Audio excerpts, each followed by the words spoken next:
सदाचार पर यानी विनय पिटक पर, धम्म पिटक पर जोर देना चाहिए। हाँ, धम्म पर, विनय पिटक पर और जितने भी भगवान बुद्ध के ग्रंथ लिखे हुए हैं सब पे ध्यान देना चाहिए। लेकिन आप जो इस रथ के माध्यम से धम्म का कोई भी कार्य नहीं कर रहे हैं, बल्कि खाली संविधान बांटने का जो है, जो कि चीवर पहनकर आज समाज में वितरण कर रहे हैं। और भिक्खु तो मैं उनको मानता ही नहीं हूँ, क्योंकि उनकी उपसंपदा जो है ठीक ढंग से हुई नहीं है, मुझे अच्छी तरह से पता है। और जब वो भिक्खु नहीं है, सुमित रतन जी हैं, चीवर ओढ़ रखा है, लोगों को धोखा दे रहे हैं।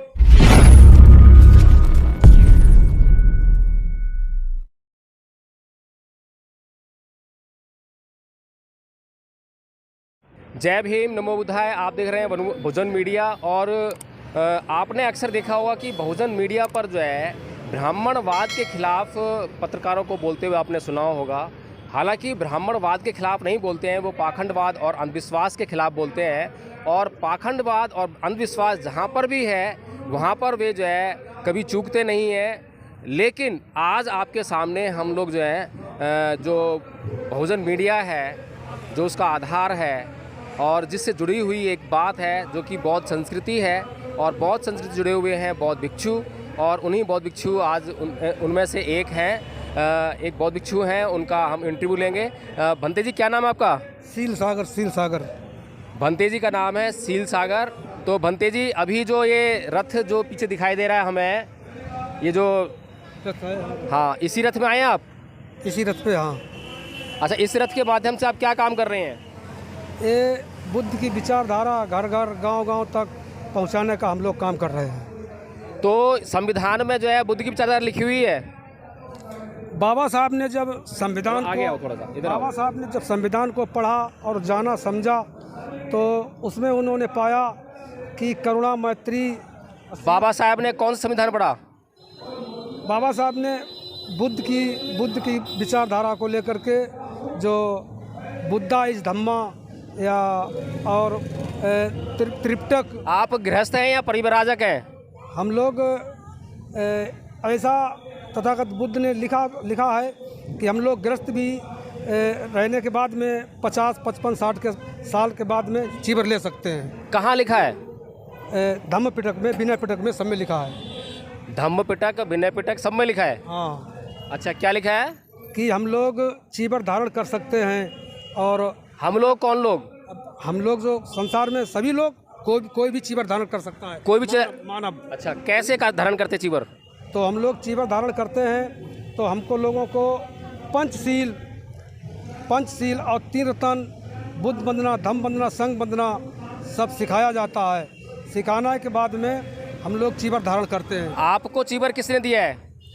जो हमारे कन्नौज में, फर्रुखाबाद जिला में भंते जी हैं संकिसा के, उन्होंने हमको चीवर दिया। अच्छा, तो उन्होंने चीवर देने से पहले आपको जो है शिक्षित किया होगा? शिक्षित किया।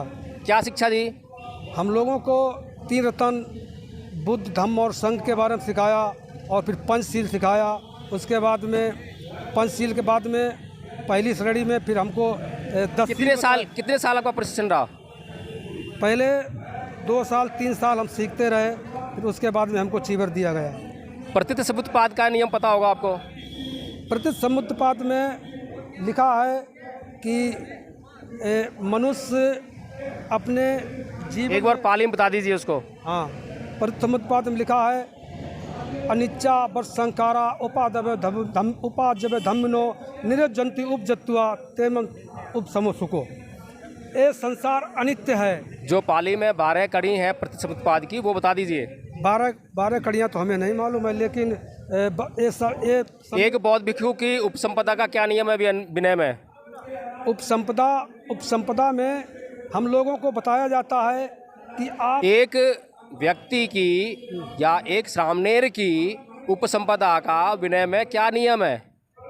उपसंपदा में विनय में यही नियम है कि हम लोग चीवर धारण करने के बाद में, जब हमारी उपसंपदा हो जाती है, उसके बाद में हम केवल धम्म का प्रचार कर सकते हैं। कितने लोग जो है श्रामनेर की परीक्षा लेते हैं उपसंपदा करने के लिए? कम से कितने बौद्ध भिक्षु? कम से कम 12 भिक्षु होते हैं, और वो सब महाथेरा होते हैं। और वो उपसंपदा एक नदी के किनारे, जहाँ पर धार बहती है, उसी के किनारे हम लोगों को पढ़ाया जाता है और उसमें धम्म पद और उसके जो मैत्री करुणा पूरे सबके बारे में पूछा जाता है। उसके बाद में हम लोगों को उपसंपदा होती है। भारत के संविधान से बौद्ध भिक्षुओं का क्या लेना देना है? भारत के संविधान से भिक्षुओं को लेना देना ये है कि जो संविधान में जो समानता लिखी है वो जो समानता लिखी है वो गृहस्थों के लिए, नागरिकों के लिए लिखी हुई है, लेकिन जो बौद्ध भिक्षु हैं वो तो अपना घर बार छोड़ चुके हैं। हाँ। वो संन्यास ले चुके हैं, तो उनका जो है संविधान में लिखे हुए कायदे नियम कानूनों से क्या मतलब है? संविधान जो बाबा साहब ने जब संविधान पढ़ा, भगवान बुद्ध का विनय पिटक जो है भिक्षुओं को अनुशासित करता है या भारत का संविधान? विनय पिटक के द्वारा ही संविधान ही लिखा गया है। तो संविधान में भी हमें सब कुछ मिलता है।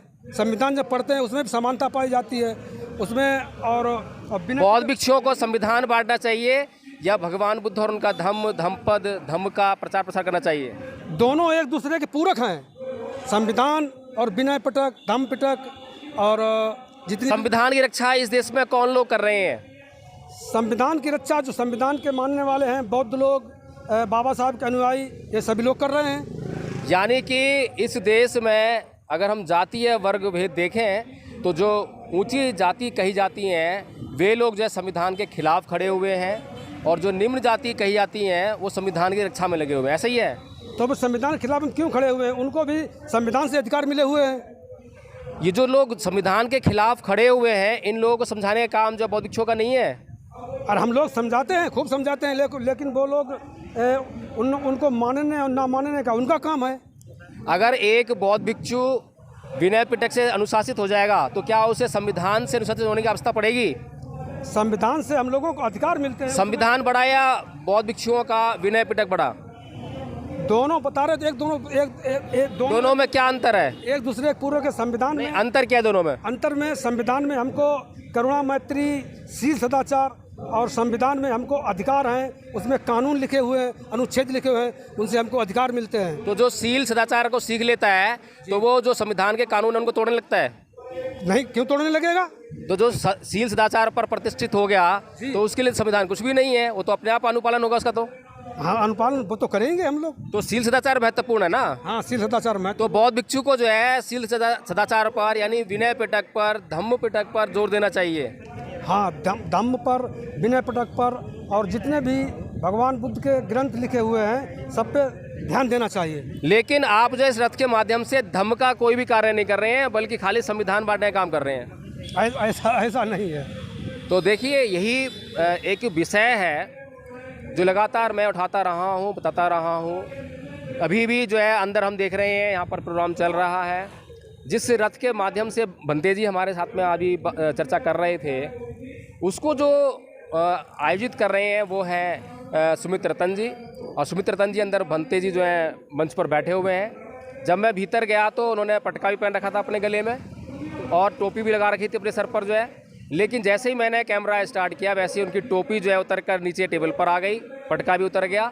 और वे जानते हैं अच्छी तरह से कि सुमित रतन जी क्या कर रहे हैं और एडवोकेट जय भीम प्रकाश जो है उनसे क्या सवाल करना चाहता है। इच्छा तो मेरी बहुत है कि उनसे मैं जो है उनका इंटरव्यू लूं, जैसे कि अभी बंते जी का इंटरव्यू ले रहा था। जितने सवाल मेरे बंते जी से थे उतने ही सवाल मेरे उनसे भी होने हैं, लेकिन मुझे नहीं लगता कि वो इंटरव्यू देंगे क्योंकि वो राजनीतिक कार्यों में ज़्यादा संलग्न दिखाई देते हैं। मंच भी राजनीतिक है, सामाजिक है, धार्मिक बिल्कुल भी नहीं है, धर्म का वहाँ पे तत्व नहीं है और भंते जी का वहाँ पर कोई काम नहीं है। लेकिन भंते जी पद, प्रतिष्ठा, आदर, सत्कार इससे लगातार बंधे रहते हैं और धम्म में उनकी कोई रुचि मुझे दिखाई नहीं देती है। लेकिन ये दुर्भाग्य है इस देश का, बाबा साहब डॉक्टर भीमराव अम्बेडकर के अनुयायियों का, कि वे जो है इन सभी बातों में अंतर नहीं समझ पा रहे हैं, बल्कि वे जो है राग और मोह में फंसे हुए आज भी हमें प्रतीत दिखाई देते हैं। कोई भी व्यक्ति अम्बेडकर का नाम ले, जय भीम बोलने लग जाए तो वो उसके पीछे पीछे होने लगते हैं। इसी प्रकार से आज इस तरीके से लोकतंत्र खतरे में है, संविधान खतरे में है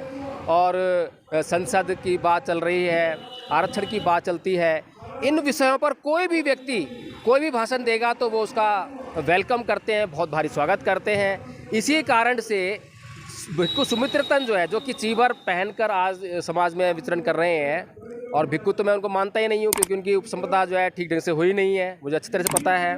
और जब वो भिक्खू नहीं है, सुमित रतन जी हैं, चीवर ओढ़ रखा है, लोगों को धोखा दे रहे हैं, तो उनको ये समाज को बताना चाहिए।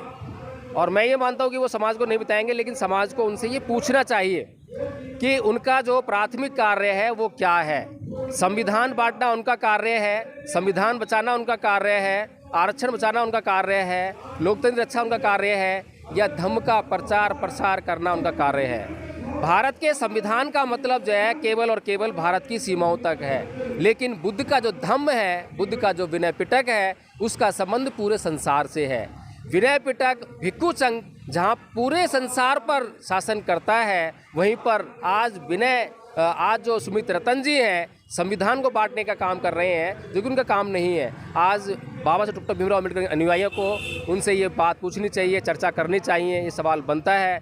अगर हम ये चर्चा नहीं करेंगे, सवाल नहीं पूछेंगे, तो मैं ये समझता हूँ कि जो मिशन मूवमेंट जिसकी आधारशिला परम पूज्य बाबा साहब डॉक्टर भीमराव अम्बेडकर ने इस देश में बहुजन समाज के लिए रखी थी, वो निरर्थक साबित होगी और सालों साल बीत जाएंगे, लेकिन हम जो है जो गुलामी है उसमें लगातार धंसते चले जाएंगे और उससे निजात नहीं पा पाएंगे। जय भीम, नमो बुद्धाय।